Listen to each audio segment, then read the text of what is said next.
Hello everybody, welcome to St Peter Mancroft Church.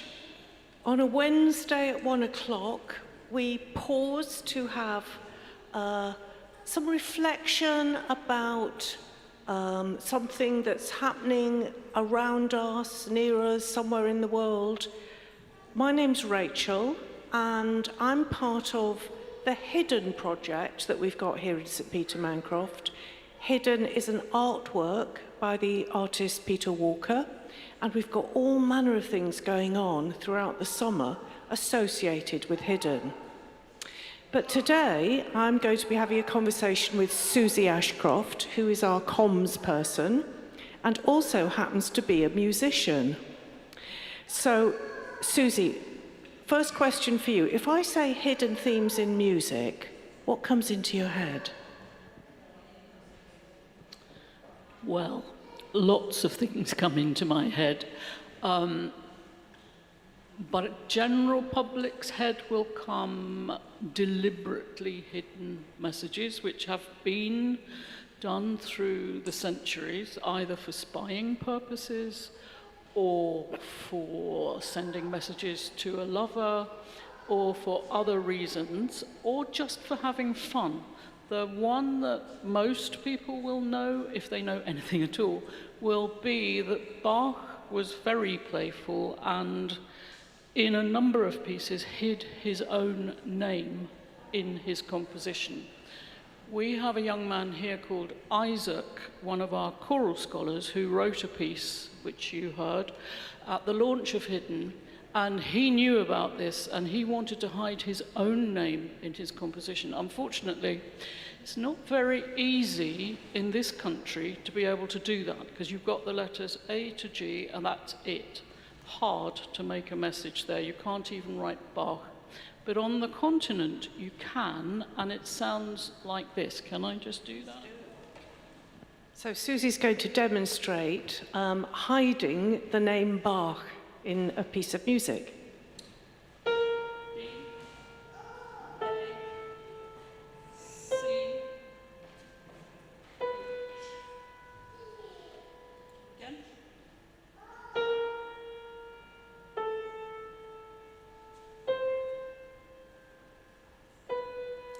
So I get, Suzi, that you can have a note, a B, an A, a C. How does he get the H? Well, on the continent, the B is the B flat here.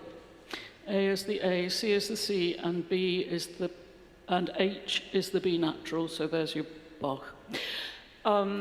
Hiding things can be either conscious or unconscious, and I would argue that all art, not just music, any artist is saying things consciously or unconsciously about themselves as they create.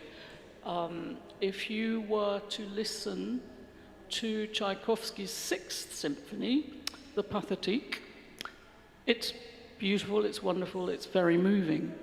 But if you were to listen to it again, knowing that when he wrote it, he was an extremely conflicted man. It was very shortly before he died. He didn't know whether he wanted to live or die, and many people argue that he was seriously wrestling with aspects of his own sexuality, and it was a very conflicted piece. If you listen to it again, it's very clear what that is about. Can I do another one? More conscious would be Shostakovich in the Stalin era.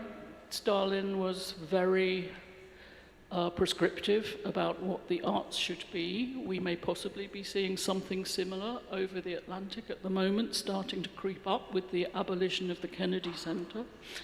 Shostakovich found ways of putting things into his music that those who knew what to listen for, and that of course is the key, they knew what to listen for and they were getting comfort and knowing that he was actually expressing things that Stalin really wouldn't like very much. Unfortunately, Stalin didn't have the key, so he never knew. But that is one other way that it can be done. That's so interesting. I think I've read somewhere that some of the tunes and songs that we call spirituals today, often, I guess, written and sung by enslaved people. I mean, whether there were hidden messages in those, I don't know, but I think maybe the people were expressing things that they couldn't say out loud. Would you think that's the case? Yes, and certainly spirituals, if you're all singing together and you're singing, and you know what it's coming from. Now, people know, well, some people know, that in the English Civil War or in Tudor times, messages were sent, coded, particularly by William Byrd, but unless you actually know what the code is, you've no hope of knowing what it is. So all of these really seriously deep down hidden things need people to understand what it is they're listening to. Sometimes it's overt, sometimes it's not. I think with Negro spirituals, they would have known what they were singing and that it was an expression of their own struggles. There are lots of ways, but I would honestly say, yes, of course, in music it happens. But I think it's true of all art. All art and artists are expressing something hidden about themselves, and that's what they're inviting us to look for. On perhaps a slightly lighter note, those of us who are Led Zeppelin fans, and I'm sure there are some of us somewhere in the church, there is this thing about if you play Stairway to Heaven backwards, there is some kind of, is it a satanic thing or just some kind of jokey thing? Here we are, Suzi. Yes, there are. I don't think anyone's actually ever heard them. The rumour that Paul McCartney died in whenever it was came about because if you played it backwards somehow, magically, you knew that. Well, if that makes you happy, that's absolutely fine. Obviously, there are ways of sending messages in music using lyrics, but that's not particularly hidden. And if we're really only looking at hidden, then it's a little bit deeper than that. As for playing things backwards, I don't know. I remember once going to a concert given by Rick Wakeman, who is a brilliant pianist. Yeah. And because I'm not a musician, you know, these things take me by surprise, really.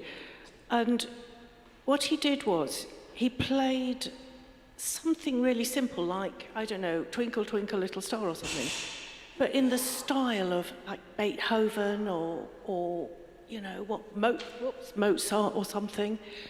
And I found that really fun. I bet you've done that before.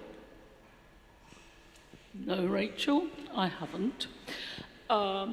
Some of you will know, many years ago in a different life, I was lucky enough to go to the Guildhall and study piano. And I was a pretty big fish in a very small pool from where I came from. When I got to the Guildhall, I discovered suddenly that I was a very little fish in a very big pool of people who were much better than me. And my best friend, Richard Brown, that was his party piece, but he did it with Happy Birthday. And you could throw any composer at him at all, and he would do it. It was astonishing. So the people who actually have it, which I don't, can manipulate things like this really very efficiently. Well, thank you so much. As Suzi says, you know, in any kind of artistic endeavour, there are hidden things to be found. Because when an artist is expressing themselves, either in paint or ceramics or in music or in poetry, something of themselves is coming through. And when we look at the hidden sculpture in church by the artist Peter Walker, there are things that I think he is telling us to look at and think about which aren't immediately obvious.